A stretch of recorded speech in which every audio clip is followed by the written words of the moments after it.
It's way bigger than we think we can do.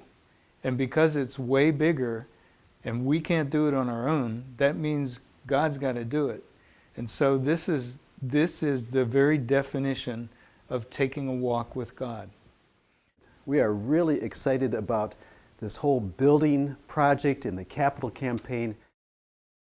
In my mind, I'm already in that building. I'm already walking into the small worship space, the chapel area. I'm already sitting down to have tea or coffee with friends in the gathering space.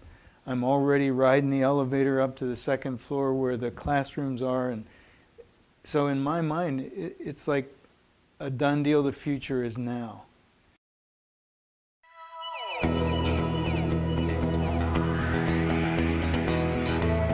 When the congregation voted to move ahead with this project, which includes not only construction, but also parking, and even monies for church planning, it was a big undertaking because we've concluded we need to raise between $2.5 and $3 million. With each LAFC household catching sight of the vision and deciding at their family times to contribute and to enter into this commitment and to begin to work together to plan on ways that they could give as a family that might be unique to them or that other people are not doing, not thinking about, they can actually carry this project through. It'll be a walk with God. So we wanted to talk to you today about creative ways in which we can raise that much money. And basically there are three ways. First of all is through the most basic and normal way, which is giving of cash. And we understand that. That means taking money that may be in savings or setting aside monies that we've somehow come to have. Maybe it's been sitting there in an account, or maybe we've inherited some money. But giving money on a regular basis. We're going to be asked to make a commitment, every one of us, to make a commitment over 3 years. How much might we give above and beyond our regular giving over the next 3 years towards this project? But there are a lot of ways that you can get creative within the cash mode of thought and outside the cash mode of thought. One is that you can be already deciding that whatever comes in your tax return, you're going to use that money for this project. It'll be a starter gift from you and the family.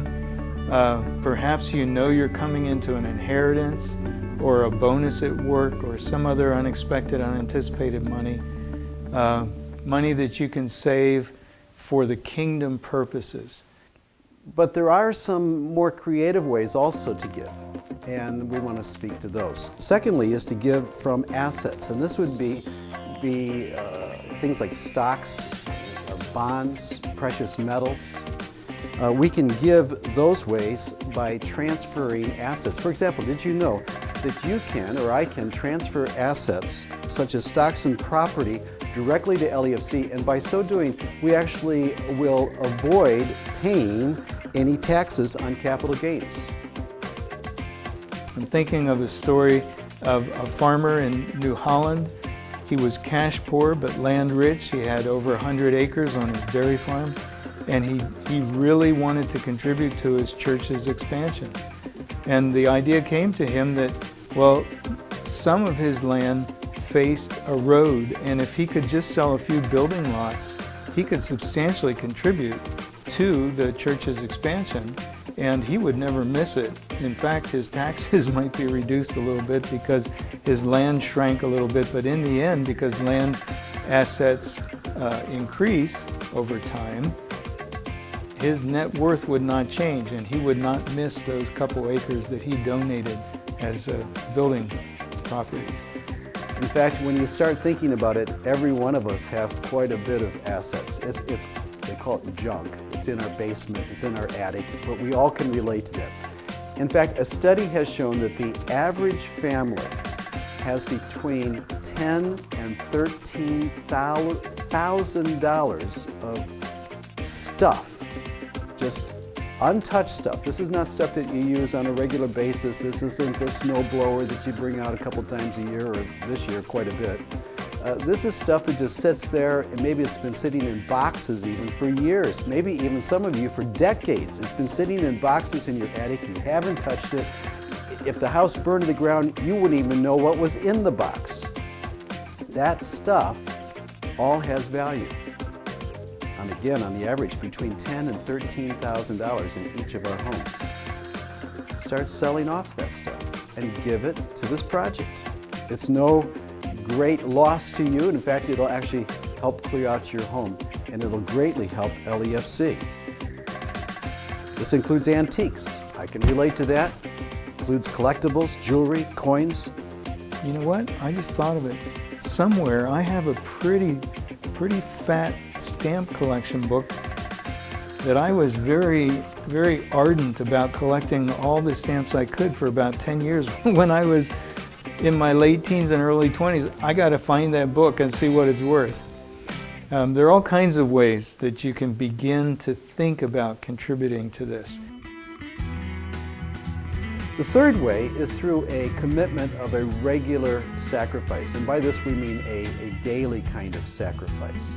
Starting to think, what can I do without on a regular basis that could bring about some money that can be given to the project?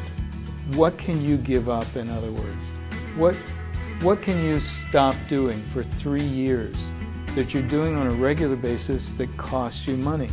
Think about how many of us leave the house in the morning and on the way to work we pick up a cup of coffee, or we buy a Danish, or we have this habit of spending the same amount of money each day on that thing.